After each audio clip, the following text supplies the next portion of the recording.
Kwanza kabisa nipende kuwashukuru nyote kwa kuwa hapa na mimi leo. Hakika safari yangu niliyopitia ilikuwa ina mingi mitihani sana. Yes, wote mnajua kama nilipata matatizo, ajali nini ya moto. Lakini namshukuru Mwenyezi Mungu, nashukuru na ndugu zangu, mashabiki wote kwa dua zao, kwa pamoja Mungu afanye wepesi. Nimeweza kuwa sawa sasa hivi kabisa. Yes. Nipo hapa mbele yenu siku ya leo. Nimekuja kuzindua cover ya wimbo wangu mpya kabisa ambao na imani kwa miezi mitatu hii ambayo nilikuwa nimelazwa, mashabiki wa muziki mzima, tasnia nzima walikuwa kuna kitu wanakikosa. Kwa hiyo sasa hivi tunakwenda kuwapa kile kitu ambacho walichokuwa nakikosa. Kwa hiyo siku ya leo nimekuja, nimewaita hapa wote kwa pamoja. Leo ni siku yangu muhimu sana, au sio? Yes. Dunia nzima, au sio? Kwa pamoja. Siku ya leo nimekuja kuzindua cover yangu ya nyimbo yangu mpya ambayo inaitwa Sitaki Mazoea. Kama mnavyoona hapo nyuma.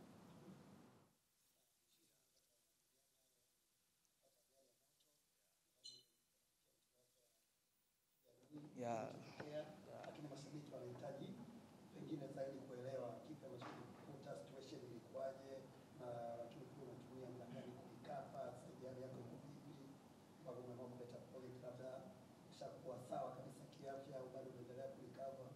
Kiukweli namshukuru Mwenyezi Mungu kwa nilipokuwa mwanzo hali yangu ilikuwa ni mbaya sana. Yes, kwa watu ambao walikuja kuniona kiukweli hata kuongea nilikuwa siwezi. Yes, kwa sababu nilikuwa nimepoteza sauti, vidonda vingi, lakini mpaka sasa hivi niko sawa kabisa. Utaki mazoea pengine na watu ambao wamepata matatizo kutenga? Mimi na imani watu wakae tayari kwa sababu hili jambo ni jambo kubwa. Kama watu vile wanavyonijua DJ Mushizo Stwagi kitu kidogo. Hii ni hit ambayo inakwenda kutoka Septemba 19 Ijumaa hii hapa. Inaitwa Sitaki Mazoea. Kwa hiyo watu wakae tayari. Nimeshirikiana na ndugu zangu kama mnavyoona cover hii hapa. Rudi kidogo hapo. Kuna Dogo Malo, kuna Country Wiz. Kabisa. Kwa hiyo watu wakae attention Ijumaa hii hapa. Mushizo, baada ya kupata ajali kuna watu walihusisha hiyo ajali na imani za kishirikina. Kuna watu ambao wanatamani kupata mtazamo wako namna ambavyo uliona ajali, kuna nini ambacho unaweza kukizungumza? Mimi kiukweli bwana, hata kama ikiwa ni ushirikina, ni ubaya, jambo lote haliwi mpaka Mungu aseme, hadi mpaka Mungu atake, au sio? So mimi siamini ushirikina, lakini mimi na imani ni mipango ya Mwenyezi Mungu, kwa sababu hayo matatizo yanatokea kila siku yani kila leo yanatokea. Naona kwenye mitandao pia, nipo hospitali naona maajali yanatokea wapi na wapi, na yakitokea ni mara chache sana mtu kupona. Kwa hiyo kwangu mimi ni mipango ya Mwenyezi Mungu, limetokea.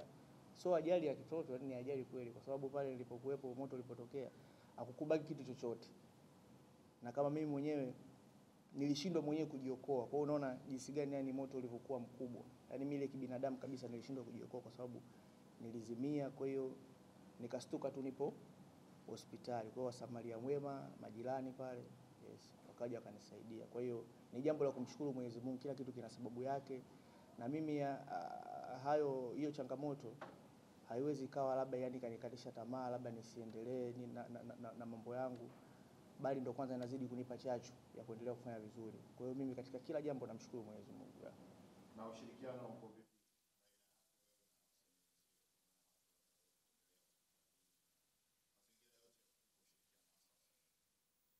Kiukweli bwana, kwa wasanii wenzangu, yani mimi ni mtu ambaye nimepata love kubwa sana.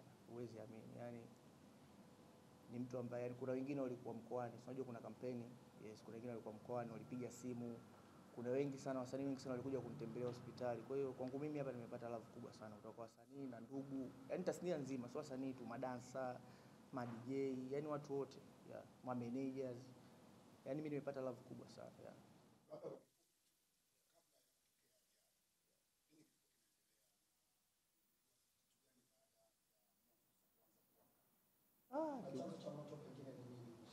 Kiukweli bwana, chanzo mimi mwenyewe sitambui, kwa sababu mimi nakumbuka nilikuwa nimetoka kwenye show. Nilikuwa nina show kwa Mwanza kama wiki nzima hivi. Sasa nilirudi, unajua mtu ukirudi unakuwa umechoka nini. Nadhani nirudi ilikuwa kama jioni hivi saa 10 nikataka kupumzika. Kwa ile kupumzika tu mpaka inafika mida kama saa 1 kasoro ndio tukio likatokea. Na hata mimi kipindi nakuja kustuka hivi nilisikia tu nje, yani ya fence nje, nasikia kelele, jamani moto. Unajua zile. Kwa sababu kuja kustuka, huo moto uko wapi? Na unakuja kuona kumbe ni ndani kwangu, na yani nakuja kustuka ni moto ushakuwa mkubwa. Kwa yani uwezo ukatoka, uwezo alafu sasa ubaya wa moto ni moto ulianzia sebleni. Umeona? Kwa hiyo sasa mimi kutoka huku chumbani kwenda jikoni pale mpaka kwenda sebleni nikawa tayari nishafanyaje? Nishachelewa, na kama jinsi mnavyojua Moshi. Kwa hiyo mimi ile tukio nilishuhudia ndani ya dakika moja tu. Nikawa tayari nishafanyaje? Nishazimia. Kwa hiyo baada ya hapo ndo kudra zake tu mwenyewe Mwenyezi Mungu na love ya watu ya majirani pale. Ndio hivyo mimi nikaja kustuka nipo hospitali tu. Na kwa haraka walipata kama hasara yake. Kwa hasara vitu ni vingi vimepotea, kwa sababu pale sebleni nilikuwa na vifaa vyangu vya studio vingi sana. Kwa hiyo vitu vyote vilikuwa vimeungua, flati, speaker, manini, mamaiki, vitu vyote vilikuwa vimeungua. Lakini kwangu mimi cha umuhimu ni uhai, kwa sababu vitu vyote vinapatikana. Ulikuwa na nani ndani au unaishi na nani nyumbani? Watu walikuwepo. Sasa yani cha ajabu sasa kama yani nilipofika tu saa 10 nikamuita mtu akawa ananinyoa pale, lakini pia nilikuwa nina watu. Kwa hiyo baada ya pale sababu kwenda kupumzika na watu wafanye wakatoka. Kwa hiyo watu walivotoka tu ndio tukio likatokea. Lakini watu wote walitoka. Watu wote walitoka. Kwa hiyo nikabaki mimi mwenyewe. Unadhani ni moto wa kawaida au kuna namna ambavyo au kuna mtu ambaye alikuja kuwasha ule moto? Yaani baada ya hapo nadhani kuna uchunguzi ambao ulifanya. Sasa nakwambia nini kuhusu hilo tukio? Au shoti ya umeme nini ambacho kilisababisha ule moto? Kiukweli bwana, kwa sasa hivi mwenye ukifuatilia matukio yao ni mengi sana. So mimi bwana ninachojua kumshukuru tu Mwenyezi Mungu, kwa sababu inawezekana ikawa labda ni shoti ya umeme. Umeona, kwa sababu baadaye mifumo yote ile ya umeme iliharibika. Kwa hiyo mimi cha msingi namshukuru tu Mwenyezi Mungu. Yes, kwa sababu ni mzima hivi. Nasimama naongea na nyinyi tena leo hii na nakwenda kuachia project yangu. Iko ndio kitu cha umuhimu, lakini hivyo vitu vingine sikufuatilia kiukweli. Watu wanasema ni chuki na wasanii wenzako, ma DJs wenzako wakaamua kama wanataka kurudisha nyuma sasa. Ndio maana ile tukio likatokea. Hapana, kiukweli. Mimi chuki labda zinaweza zikakuepo, lakini kama nilivyosema tu mwanzo, yani aliwi jambo mpaka Mungu mwenyewe atake, au sio? Kwa hiyo ni mipango ya Mwenyezi Mungu. Maadui zako unawajua kwenye muziki? Maadui zangu. Hapana. Mimi sina maadui, naishi peace sana. Alafu kama unavyojua muziki wetu wa Singeli ni muziki ambao una love sana. Yes, una love sana, unaona jinsi gani tulivyokuwa pamoja. Hata kipindi nilipokuwa nimelazwa, na wasanii wengi sana wa Singeli wamekuja, ma DJ na wengi sana wa Bongo Flava. Wana wengi sana. Sema niwataje hapa sitomaliza. Kwa nini nimeonyeshwa love kipindi ambacho watu wengi wakipataga changamoto ndio kipindi ambacho watu wanawaacha. Lakini kwangu mimi kipindi napata changamoto ndio kipindi ambacho watu wengi walifanyaje? Walinikimbilia. Rudi kwenye project yako. Ni kwa nini umeamua kuichagua siku ya Ijumaa?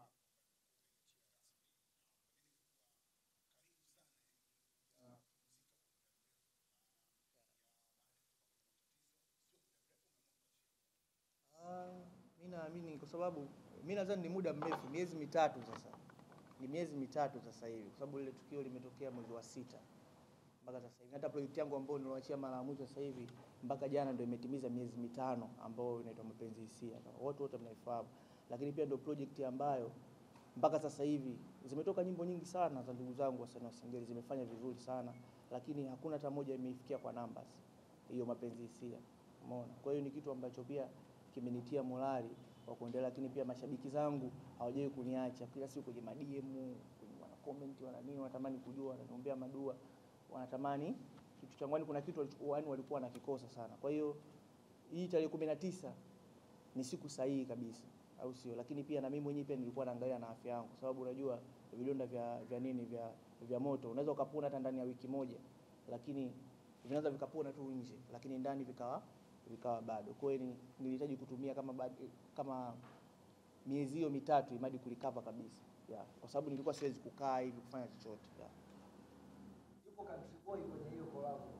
Na nimeeleza kwa na list ya wasanii.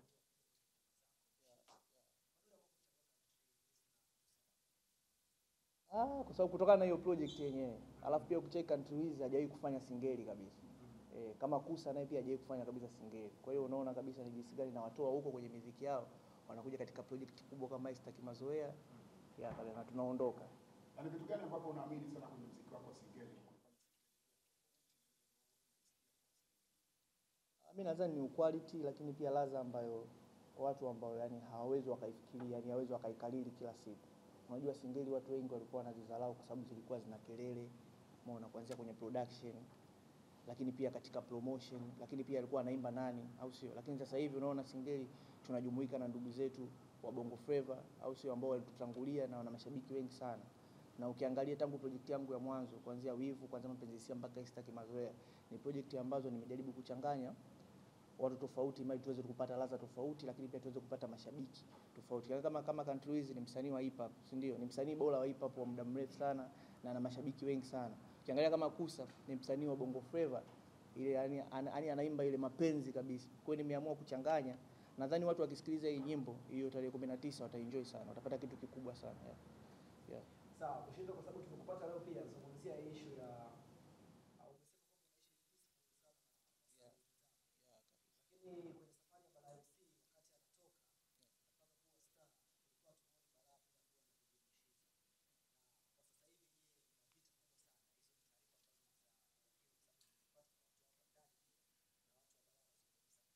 hapa mbele ya hizo mic ambazo uko nazo. Chanzo cha ugomvi wako wewe na mimi sijaikuwa na ugomvi na my brother Bala MC. Sijaikuwa na ugomvi naye hata siku moja. Nadhani ni ukuaji, lakini pia mabadiliko ya maisha, au sio? Kwa sababu ukiongelea tangu tulivyoanza hapo unaiongelea 2020 mpaka sasa hivi ni miaka 5, au sio? Lakini pia hata mimi mwenyewe tulianza sasa kugawanya kufanya hivyo kazi ni 2022. Kutoka 22 mpaka sasa hivi ni miaka mingapi? Miaka 3. Kwa hiyo unaona jinsi gani Mwenyezi Mungu yeye anambariki kwa upande wake, vitu vyake vinaondoka, na mimi pia ananibariki kwa upande wangu. Kwa hiyo hakuna beef lolote, ni mtu ambaye ananisupport mpaka kesho, na mwenyewe pia anamsupport kwenye vitu vyake, na tupo pamoja kabisa. Hata kipindi naumwa hivi alikuwa karibu na mimi, watu wake wa karibu. Kwa hiyo sina baya na mtu yote. Kinachosema kwamba Bala MC kugombana na watu wake ambao alianza nao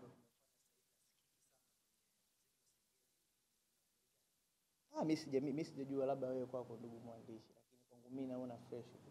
Vitu vyake vinaenda na kama kawaida.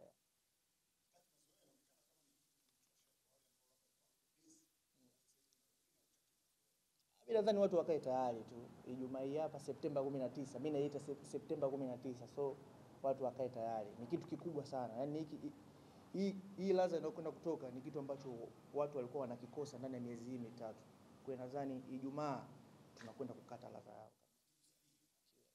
Kuna majibu sahihi. So majibu sahihi, nadhani watu watakwenda kuenjoy zaidi. Bushizo na Ali B ni madiji ambao wanalipwa kwa muda mrefu sana sasa hivi Bongo.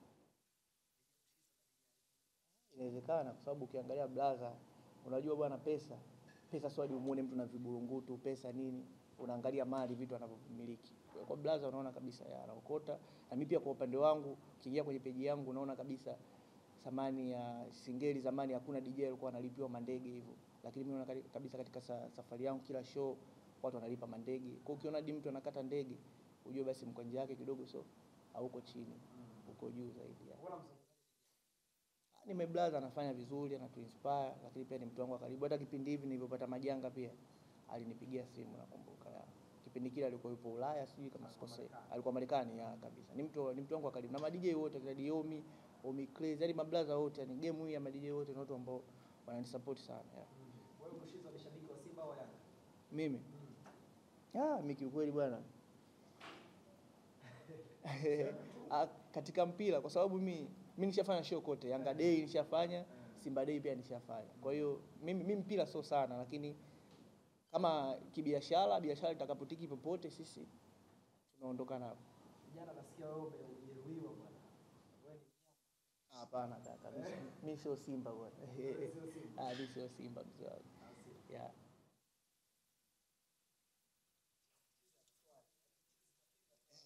Tofauti yako wewe na madj wengine ambao wanatumia mashine kama ambazo wanatumia wewe. Ni kitu gani kinatofautisha? Mimi nadhani ni ladha, lakini pia na kila siku nakuaga najitahidi kuwa mpya. Yes, na hicho ndio kitu ambacho Mwenyezi Mungu amenijalia, na kuwa mpya kila siku. Na ladha yangu nikiwa kwenye stage pale, na hakikisha mtu aweze akakaa kabisa, yaani mtu ana enjoy, kwa sababu ukiachana na vile vitu ambavyo ninavyofanya pia na hit song zangu kubwa sana, na nyimbo zangu ambazo mimi kama mimi ambazo nimeshirikisha wasanii wakubwa, na ambazo zimefanya vizuri, na hata hii ambayo Sitaki Mazoea pia inakwenda kufanya vizuri. Kwa hiyo upya ni utofauti wangu ambao ni DJ ambaye naongoza kuwa na numbers za project zangu ambayo ni muendelezo, sio kwa nyimbo moja tu alafu baadaye, hapana, inakuwa ni muendelezo. Kwa hiyo ni hicho ndio kitu kikubwa ambacho kinanitofautisha na watu wengi. Wahakikishie wanahabari pamoja na mashabiki wako wa muziki unaofanya kwenye mbio zako,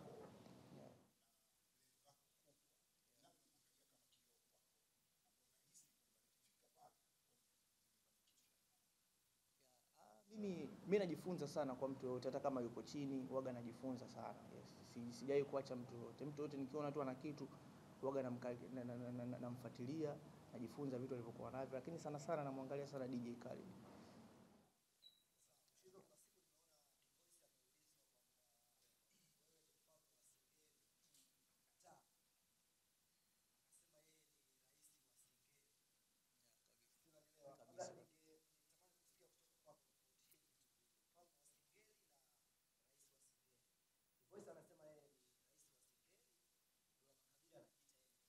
Singeli.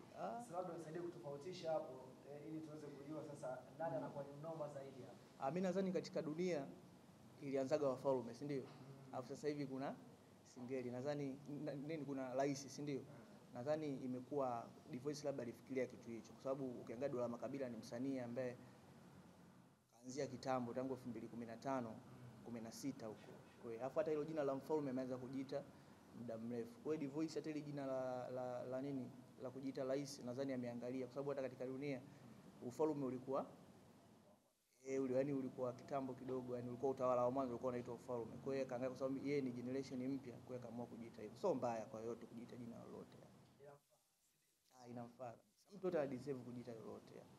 Kwa yeye tu vile jinsi anavyohisi kama bwana mimi ile jina naliweza. Kabisa. Siku za usoni tutegemea utajiita nani? Mimi watu wakae attention tu. Mimi nikafa paka kazikwa nyao kaka. Sawa, wewe umesema uliwahi kufanya show Simba Day na Yanga Day. Kabisa. Na imani ulishuhudia show za headliners wawili kati ya wako show gani ilikuwa kazi? Mpaka wewe unaziongelea zote, basi zote zimeua. Yes, zote zimeua, kwa sababu kama mmoja angefanya vibaya hapo usingemweka sawa na mwenzake.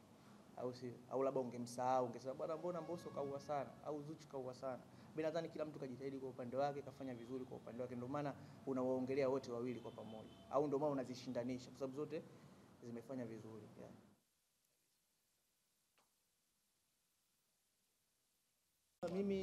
Mimi kikubwa kwamba nawashukuru sana watu wote walikuwa pamoja na mimi katika majanga niliyopitia, lakini pia haya makovu haya watu wanayoyaona ambao naendelea nayo nadhani watu wasioona kwenye picha, nadhani umeona sisi hatujaona. Umeona haya makovu watu wanaoyaona, hii ni ishara ya ushindi kwa ile changamoto ambayo nimeipitia. Kwa hiyo asante sana. Kwa hiyo Mungu ni mwema, so makovu haya ni ishara ya ushindi, au sio? Kwa hiyo sisi tunaendelea kufanya kazi kama kawaida, lakini pia nishukuru pia ndugu zangu, mashabiki zangu, ndugu wote wasanii ambao wamenisupport kwa namna moja na namna nyingine. Kwa hiyo mimi siwezi kurudi nyuma, kama kawaida, kama vile jinsi wanavyoniambia, au sio? Tukidondoka tunainuka, tunaondoka kwa ukubwa zaidi. Kwa hiyo jambo letu kubwa kama ile ambayo nishalizindua cover yetu ya nyimbo mpya inaitwa Sitaki Mazoea, kwa watu wakae attention September 19. Tunakwenda kuwapa kitu ambacho walichokuwa na kikosa ndani ya miezi mitatu hiyo ambayo nilikuwa na